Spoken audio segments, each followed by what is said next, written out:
اللہم لک الحمد کما انت اہلہ فصلی علی محمد کما انت اہلہ وفعل بنا کما انت اہلہ فإنک اہل التقوی واہل المغفرہ۔ بسم اللہ الرحمن الرحیم۔ رب زدنی علما رب اشرح لی صدری ویسر لی امری واحلل عقدۃ من لسانی یفقہوا قولی۔ سبحانک لا علم لنا الا ما علمتنا انک انت العلیم الحکیم۔ محترم عزیز طالبات، جیسا کہ گزشتہ سبق میں آپ لوگ پڑھ چکی ہیں کہ قرآن کریم کو تجوید کے مطابق پڑھنا، تجوید کے ساتھ پڑھنا ضروری ہے۔ تجوید کا مطلب عربی کے تمام حرفوں کو ان کے مخارج اور صفات کے ساتھ ادا کرنا۔ تو سبق نمبر 3 میں ہم نے جانا کہ قرآن کریم میں جتنے حروف ہیں ان تمام حرفوں کو ان کے مخارج اور صفات کے ساتھ ادا کرنا ضروری ہے۔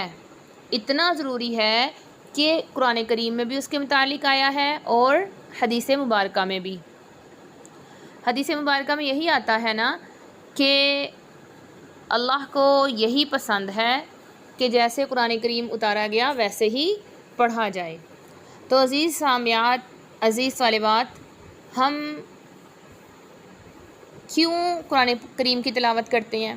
ہمارا اصل مقصد کیا ہوتا ہے کہ اللہ راضی ہو جائیں، اللہ کو ہمارا یہ کام پسند آ جائے۔ ہم شریعت کے مطابق زندگی کیوں گزارنا چاہتے ہیں؟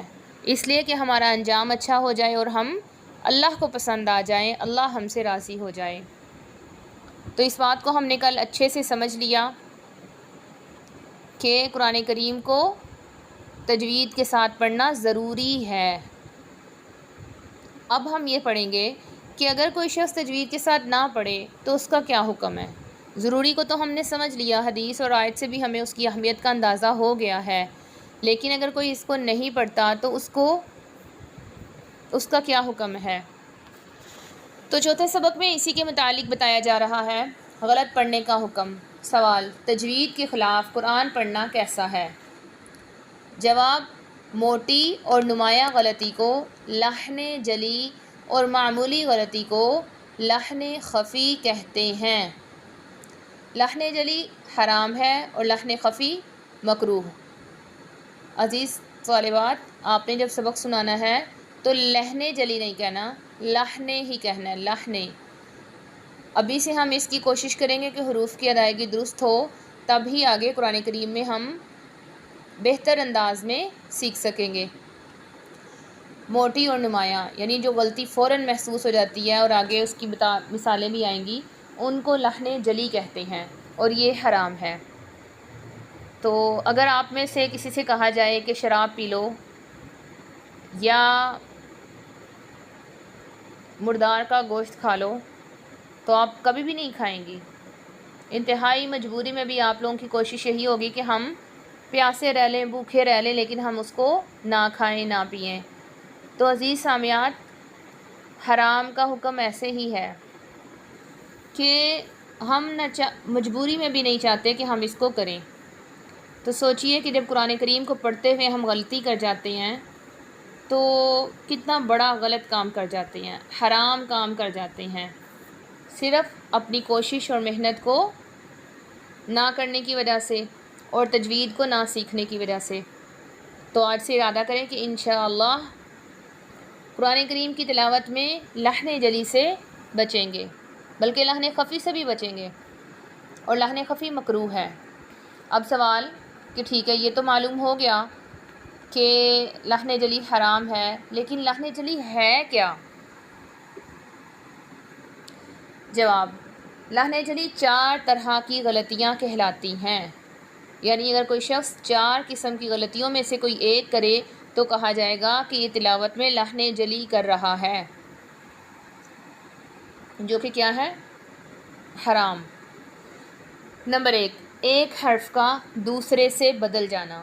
مثلاً الحمد کو الحمدو پڑھنا، جیسے کہ کل والے سبق میں مثال تھی قل کی جگہ کل پڑھنا، اسی طرح نصر کی جگہ نصر پڑھنا، اور خلق کی جگہ حلق پڑھنا۔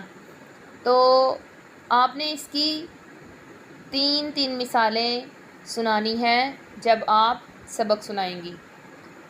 ایک حرف کا دوسرے سے بدل جانا لحن جلی کہلاتا ہے۔ نمبر 2، کسی حرف کا بڑھا دینا، مثلا بسم اللہ کو بسم اللہ پڑھ دینا، تو یہ بھی کیا ہو جاتا ہے؟ لحن جلی۔ نمبر 3، کوئی حرف کم کر دینا، مثلا لم یولد کو لم یولد پڑھنا، لم یولد کو لم یولد پڑھنا۔ سورۃ الاخلاص میں یہ غلطی بہت ہی عام ہے، ایک لم یولد کو لم یولد پڑھنا، اور دوسری ولم یکن لہ، ولم یکن لہ یعنی حرف کو بڑھا دیا جاتا ہے۔